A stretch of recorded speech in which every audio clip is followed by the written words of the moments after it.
Welcome to the Just Being Frank Show, the realest sports talk show on YouTube, giving fans a real-life perspective on sports and entertainment.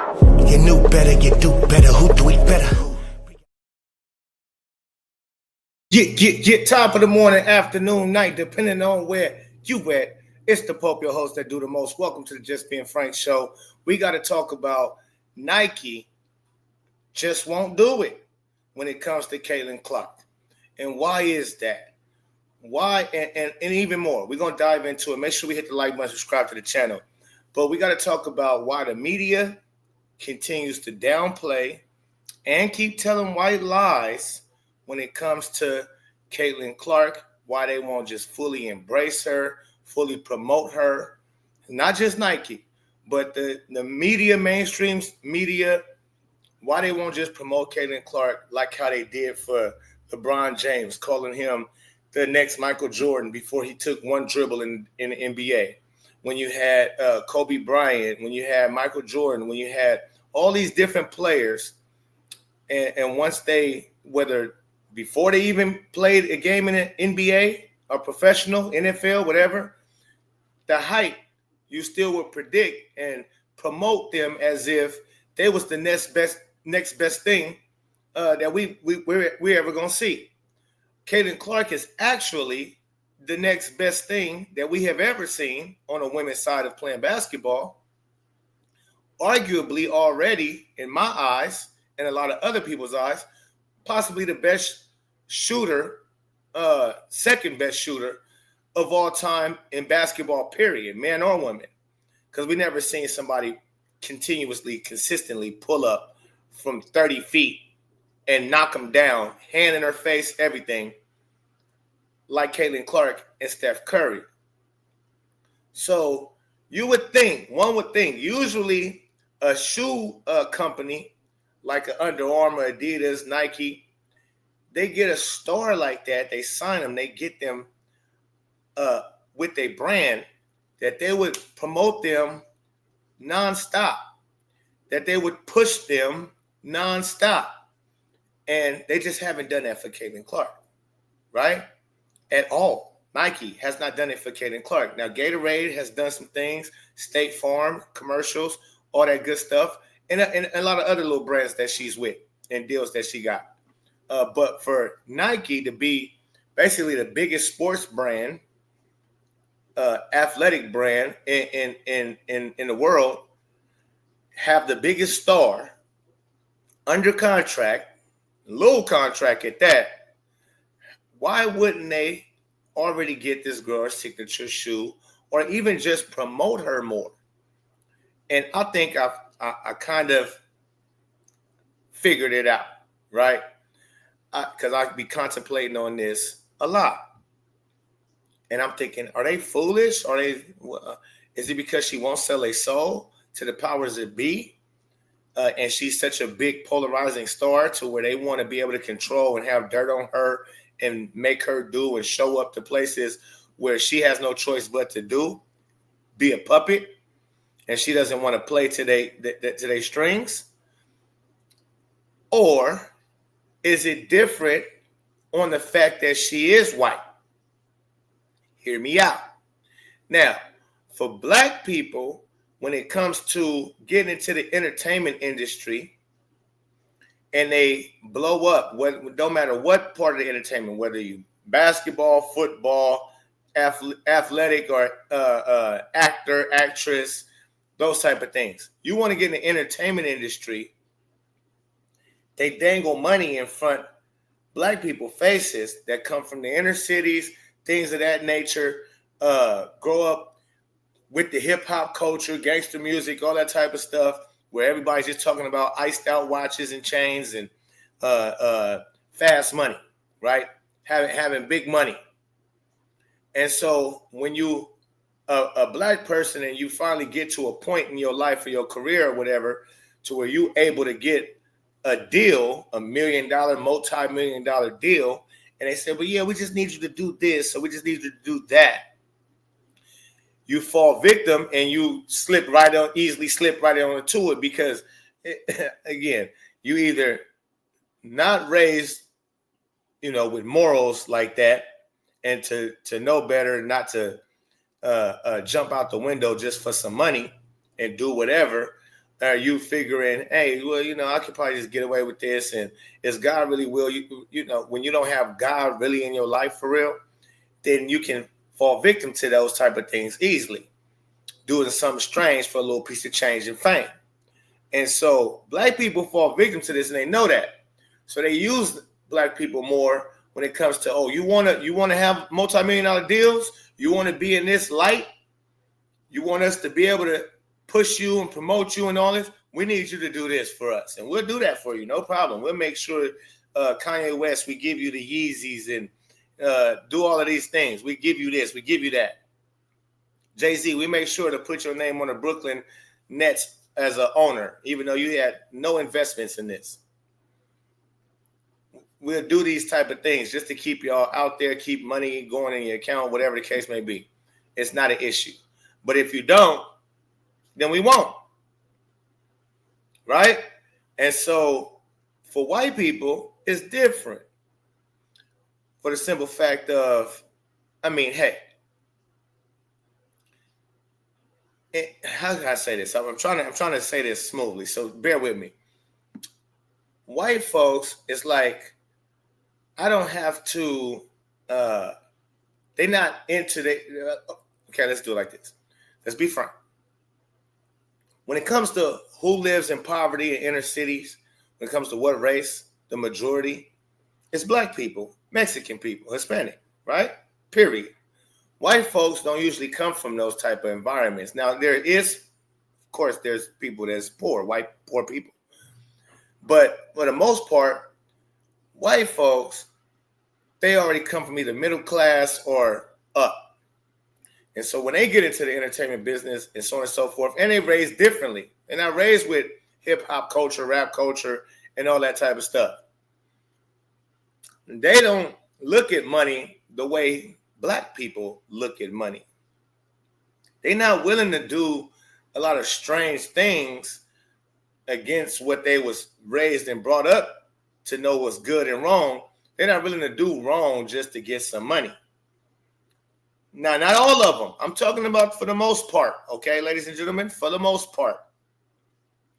And so when you have that, and Caitlin Clark, and she comes from middle-class family, mom, dad, and probably a little more up than middle class. They probably a little higher than middle class. I don't know, though. But you come from that, and you raised with morals, you raised with God in your life, and those type of things, and millions of dollars and all that type of stuff. That doesn't really float your boat. It's good to have, of course. She like nice things. You can tell Caitlin Clark, she like nice things. She wear the nice blingy earrings and all of that type of stuff. I'm pretty sure the diamond cut on those is crazy. I'm pretty sure those very expensive earrings. Pretty sure she drives a very nice car, but it's not I need this stuff in order to be happy or in order to this, that, and the other. No, as long as I can live comfortably and do things comfortably with no problem, I'm smooth with that. And Caitlin Clark seems to carry that. And how you promote her can either go a good way or a bad way. But how they view it, the powers that be, is if we promote the Angel Reese as the darling, basically, we can make her a victim and villainize her all at the same time because of her attitude and her way she carries herself, right? So we can pump her up as a top-notch basketball player. Meanwhile, we know she's not. So that's going to stir up a lot of, what? Why y'all keep Rookie of the Year? She leading the, what? Confusing, right? Delusion, right? No, it's the script. We're going to promote her because she like to wear the fake eyelashes, fake nails, fake hair, caked up makeup on her face while she playing basketball. So we want to promote that, just like with rappers back in the days. They didn't want to promote the underground rappers, the conscious rappers, the rappers that's talking about good things, positive things. They wanted to only promote negativity. So if you was a rapper, if you wasn't rapping about shooting people, selling drugs, pimping girls, they wasn't promoting you. And so that's like an Angel Reese on the athletic side, on the sports side. We're going to promote her because she willing to show off half her body. She willing to wear all the fake stuff. She doesn't know who she is. She's fall victim to, she's programmed. We have programmed her already from what she's watched on social media and TV and all that good stuff, and what she's listened to, what music she's been listening to about culture, that she's fell victim. She's programmed into thinking this is how Black is supposed to act and look. And that's not the truth, but they want to promote that so people can stay confused, dumbed down to who they really are and what they're really capable of, so on and so forth. Now you have on the flip side, Caitlin Clark, the white girl, who already is like, white people, you look at them, okay, she's privileged. Like you would look at a white person and feel like, oh, because you're white, you lucky you're white, you automatically going to get into college and you automatically going to get the job that you want because of the color of your skin. So when you look at Caitlin Clark, how you can have more love for her by really not promoting her, by letting her get it all organically.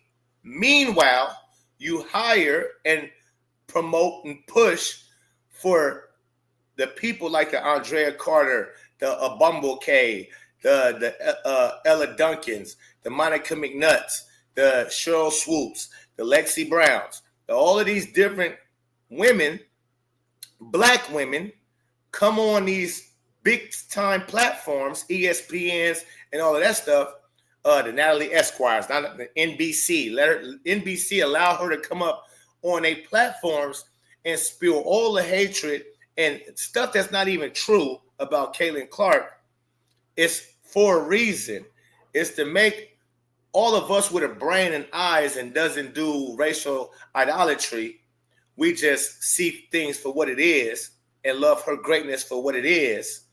We, like, y'all off y'all rocker, and now we have to put our arms around Caitlin Clark even more.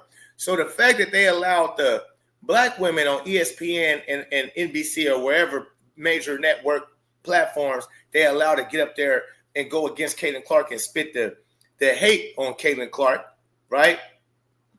It actually makes people love on Caitlin Clark more, like myself and us Clarkies, right? Because now we got to protect her from all these haters and all these the nonsense, because she's such a sweetheart that, oh, you know, wait a minute, she don't even warrant this type of hate, right? So that makes the fan base that she organically got, not because they pushed her, not because they promoted her, either they knew the world will catch wind to this girl sooner than later. And it took her junior year, Final Four South Carolina game. Honestly, to me, that's when she really blew up, became really a real household name after that game. And then following up with the LSU game. And then she was a household name after that. And her whole senior year, everything just continued to rise. But they must have figured she going to showcase herself. She been averaging 27 points since she was a freshman. So, yeah, she going to have a night where it's going to be mind-blowing and the people going to catch fire. She going to get hers organically. And if we do that and then we sit back, act as if she not really, you know, have not us, the powers that be who white, no, but we hire the Black people, the Black women specifically, to hate against her. And then we draw up a script to have everything against her. So where all the fans, they can all keep coming together and by the millions and embrace her even more. But we can set a price for a preseason game on average at $670 damn dollars. We can set, when we put her shoe out, whenever that may be, she got so many fans that's embraced her and loving on her. We can price them things at $300, and they gonna sell out in a blink of an Angel Reese eyelash. Oh yeah, they know it. They gonna in the blink of an Angel Reese eyelash. They're gonna be sold out 10 minutes. And they know it. So it's like, why rush anything with her? See, now with Black people, athletes, actors, actresses, money is a lot to them. Money is everything. So, oh, you got that big contract. Oh, you got the bag. Oh, long as you got the bag. They're coming out with your shoe here. Here you go. Here this is. Here this is. We're going to keep promoting, pushing the narrative. And that's not organic. That really don't last like that. And so it's going to last as long as they want it to. Because just like a Tiger Woods, you could, as fast as you give it, you can take it. Now, Tigers is organic for sure. But what they show is anybody, whoever it is, Michael Vick, we give you all the biggest contract the quarterback they never had. As soon as you get caught up, oh, guess what? We can take that right away from you. Now your fan base and everything, they're gonna go right on the other way, and so on and so forth. They can run and spin the narratives how they want to. And they don't need to with Caitlin Clark. The more that they stay quiet about her greatness, the more that they don't promote her, it almost seems to be like the more people love on her, the harder people go for her, right? And so they like, people are dumb. A lot of people know the truth, and they see this girl play basketball. They hear this girl speak. They see how her teammates take to her.